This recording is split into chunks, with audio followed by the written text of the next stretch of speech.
as a trainer at Parul Group of Institutes. Today I will be covering a lecture on resume building. Resume building is a very important chapter for you. I have taken few guidelines from the GTU subject CPT as well, designed by IBCom.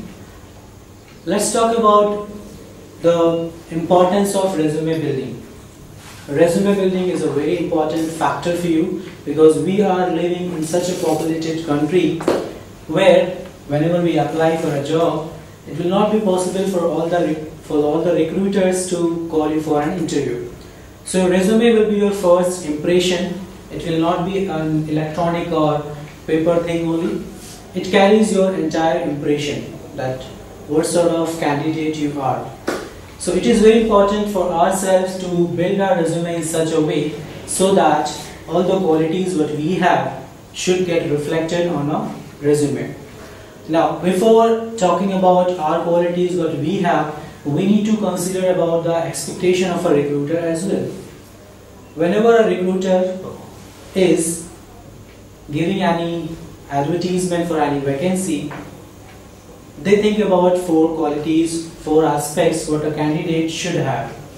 Talking about the first one, appropriate personality. Whenever any vacancy is there, any job opening is there, appropriate personality is a very important factor which is evaluated by the recruiters as well as by the candidate as well. Being a candidate, we need to think that whether our personality is suitable for this particular opening or not. Generally what we do, after seeing an advertisement in the newspaper or on internet, we go and apply for it. We should not do that. First of all, we need to find out that whether our personality is suitable for this opening, whether our entire curriculum and entire career is linked for this particular profile. We need to think about that, and personality is a very important factor. It's not necessary all the time that your personality will be suitable for all kinds of job. Let's take an example. If there is an opening for a supervisor, for a supervisor they require a person who is having good administrative skills, who can head few people, who can control few people. So being a candidate, we need to find out that whether you have got a quality of a supervisor, whether you can control 3-4 people in a team or not, right? Similar the way, the second quality was that what an employer look forward and what a candidate should take care is the right capability. We should have right capability in ourselves. For that particular vacancy, we need to find out that whether our capability, our skills are matching for that profile. We need to make sure about this. Then we have to go ahead and apply for the job. When you go and apply for the job, in your resume you should reflect this thing that you are having the right capabilities for this position where you are going to apply. The third aspect a recruiter is always looking forward and you have to take care of is delivering the result.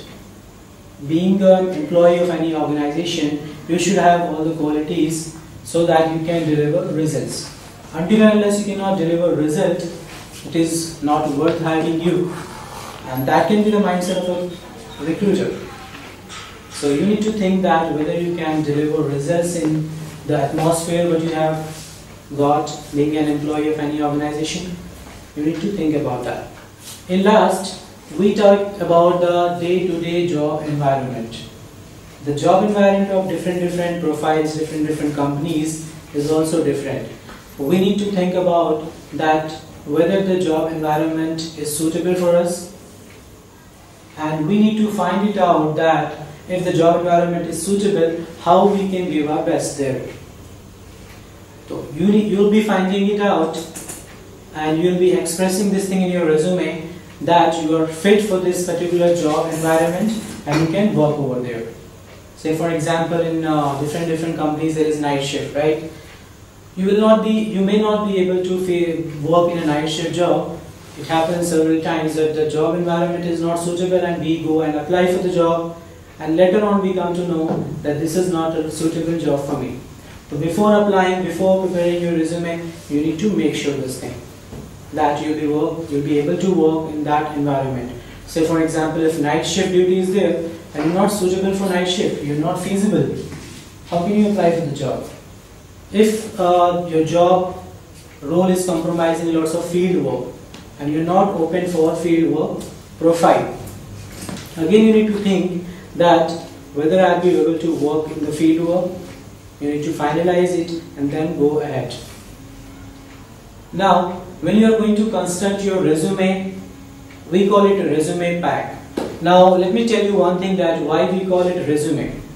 Generally, we are having two more terms, biodata and CV. Let me tell you the difference between biodata, CV and resume. Generally, the term biodata we use for our biological details.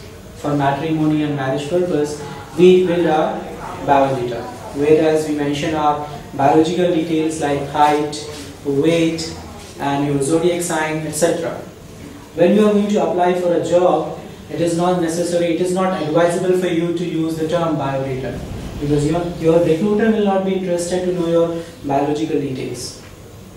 Now coming to the next title, what we generally use, CV, curriculum vitae. CV is the more appropriate title for the people who are experienced, who are having any kind of experience. Being a fresher, if you are a fresher and applying for a job, you should avoid using this term CV. Go for resume. Resume is more suitable for freshers. Now, when we are thinking about building a resume, it's not only resume, there are certain other documents that are also required to build your entire pack that we call resume pack, that compromises your resume, cover letter, a record portfolio, your work project portfolio, and a recommendation letter. There are 5 things what I have said: resume, cover letter, record portfolio, work project portfolio, and recommendation letter. Well, I would like to give you some idea about all these points, talking about first one, cover letter.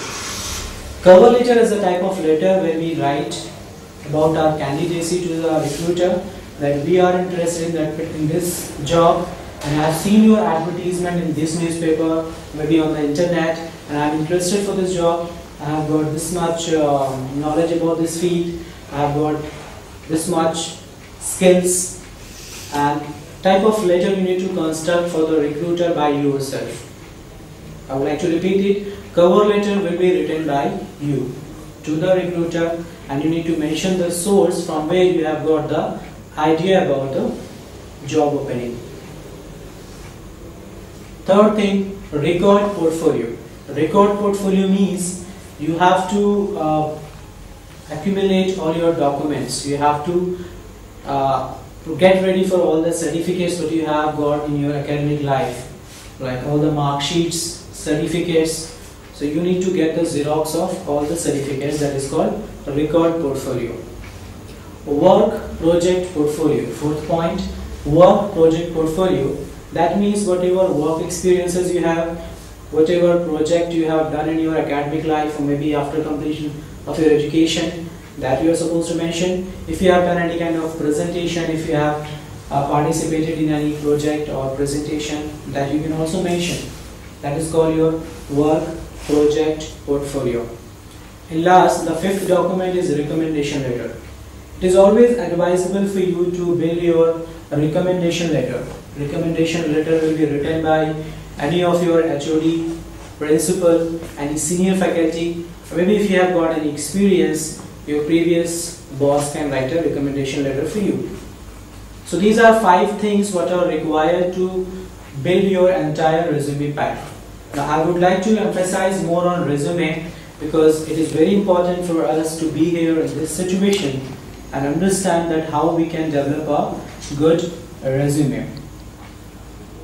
Your resume compromises 3 things. Number 1, the facts. The fact you can mention in your resume, like all the details. I would like to summarize all the facts that you can mention in your resume. Number 1, your name. You need to mention your name. You need to mention the email ID. You need to mention your address, your correspondence address, then telephone number. A working telephone number should be there. It is always advisable for you to have an alternate number as well, because it may happen that your recruiter is trying to approach you and your number is not reachable or switch off, unfortunately. So in this case you should always provide one alternate number. So let's go ahead. Your alternate number, your main mobile number. You can mention your date of birth. Let's go ahead. Talking about your educational profile, your academic track record, including your qualifications, marks, and if your institution has given any kind of certificate to you, that you can also mention in your educational profile. And going ahead, mentioning about the special achievements. If you have done any special achievement in your life, that also you can mention in a particular segment. Write down in points special achievements if you have got any. If you have done any project or presentation, it is always advisable for you, because being a fresher we always worry about this thing, that how to make our resume more attractive. We think that a person who is experienced, it is very easy for him to build his or her resume. It is not like that. Being a fresher, you can always you can also give a good look to your resume by adding your projects, your presentations, what you have done in your academic life, or maybe after completion of your education. So always mention that, and what was your key role in that project, in that presentation. That is always advisable for you to mention as well, because once you mention about a team, it gives you a good point. If you can work in a team, that is always good for a recruiter, a very good point for you. What you can always focus more, because in this world, in this competitive world, nowadays employers are not looking for only employers. They are looking for contributors who can contribute to the organization, who can contribute to the team. So always do mention your teamwork if you have done any, and the role in the team you can mention. Going ahead, if you have got any experience, not talking about the freshers, if you have got any experience, like if you have worked in any organization for a few days, few months, few years, you can always mention that about your experience.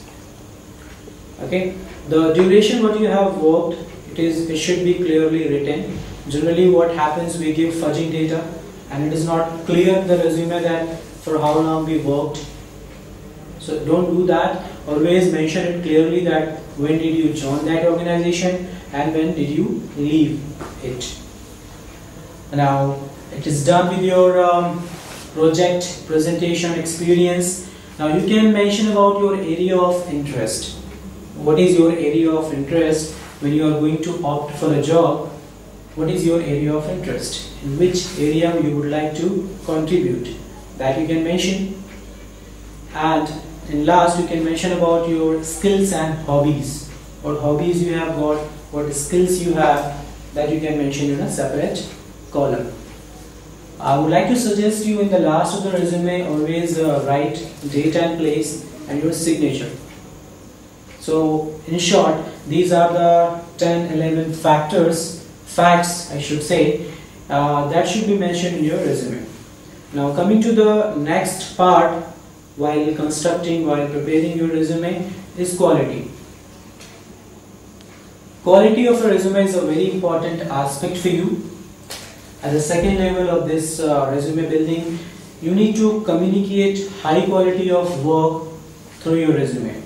You need to show that you are a suitable candidate and you can do qualitative work. This means you can take care of language, you can take care of the structure, you can take care of the font and format of the resume. I would like to suggest, first of all, take care of the paper quality. When we are going to take the printout of the resume, you should always go for a good quality of paper. If it is possible for you, go for a thick quality of paper instead of going for normal A4 size. If it is available, you can go for a thick quality of paper. It may happen that if it is possible for you to get a colorful paper, light colored paper, maybe light blue, light yellow, light green. So you can go for light green, blue or yellow paper. That will be giving a good look to your resume. So go for a thick quality and light colored paper. Now while choosing the fonts of your resume, I would like to tell you a very important thing. While choosing the fonts, you should not use more than 3 fonts. The variety of font should not be more than 3. I would suggest you, instead of going for normal fonts like Times New Roman, Arial, go for a different kind of font like Verdana, and so many fonts are available in the Microsoft software nowadays. So you can opt for a sober looking font. That will give your resume a different look. Now while selecting font, as I told you, you need to have maximum variety of fonts is 3. So for main heading like your resume or name, you can use a good quality of font that is bigger in size. For small headings, you can use a different font, and for normal text or normal body of the resume, you can use a different font. So maximum number of fonts should be 3.